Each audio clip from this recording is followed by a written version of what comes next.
Israeli প্রধানমন্ত্রী Benjamin Netanyahu দাবি করেছেন ইরান তার এক ছেলেকে হত্যার চেষ্টা করেছিল। তবে এই বিষয়ে বিস্তারিত কোনো তথ্য প্রকাশ করেনি তিনি। তার কোন ছেলেকে লক্ষ্য করা হয়েছিল, কখন বা কোথায় এই ধরনের চেষ্টা হয়েছিল তাও জানাননি। খবর আল জাজিরার।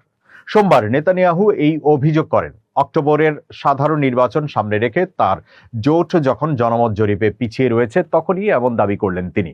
এর মধ্যে যুক্তরাষ্ট্র ও ইসরায়েলের ইরান বিরোধী যুদ্ধের প্রভাবও দেশটির রাজনীতিতে পড়ছে। সম্প্রতি তেহরানে যুক্তরাষ্ট্র ও ইসরায়েলের যৌথ হামলায় ইরানের সর্বোচ্চ নেতা আয়াতুল্লাহ আলী খামেনি নিহত হন। ওই হামলায় খামেনির পরিবারের 4 সদস্য নিহত হন। তাদের মধ্যে ছিলেন তার মেয়ে বুশরা এবং 14 মাস বয়সী নাতনি জাহরা। দ্য জেরুজালেম পোস্টের প্রতিবেদনের বরাত দিয়ে জানা যায়, ইসরায়েলের রক্ষণশীল সংবাদ মাধ্যম চ্যানেল 14কে দেওয়া এক ফোন সাক্ষাৎকারে ছেলেকে হত্যার কথিত ইরানি পরিকল্পনার দাবি করেন নেতানিয়াহু। চ্যানেল 14 সাধারণত ইসরায়েল সরকারের প্রতি ইতিবাচক অবস্থানের জন্য পরিচিত। নেতানিয়াহু বলেন, ঘটনাটি অবিশ্বাস্য।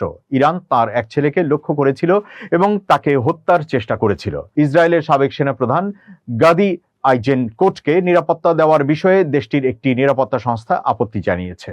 এমন খবরের বিষয়ে কথা বলার সময় নেতানিয়াহু তার ছেলের প্রসঙ্গ তোলেন। আগামী নির্বাচনে প্রধানমন্ত্রী হওয়ার দৌড়ে আইজেনকোট ও নেতানিয়াহুর মধ্যে হাড্ডাহাড্ডি লড়াইয়ের আভাস পাওয়া যাচ্ছে।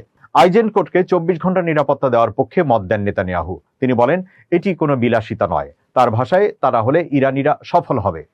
নেতানিয়াহুর 2 ছেলে ও 1 মেয়ে রয়েছে। দ্য জেরুজালেম পোস্টের তথ্য অনুযায়ী গত জুলাইয়ে তার 2 ছেলে ও স্ত্রীকে বাড়তি ব্যক্তিগত নিরাপত্তা দেওয়ার অনুমতি দেয় ইসরায়েলি কর্তৃপক্ষ। নেতানিয়াহুর বড় ছেলে 35 বছর বয়সী ইয়াইর 2024 সালের শুরু থেকে যুক্তরাষ্ট্রের মিয়ামি শহরে দীর্ঘ সময় কাটাচ্ছেন।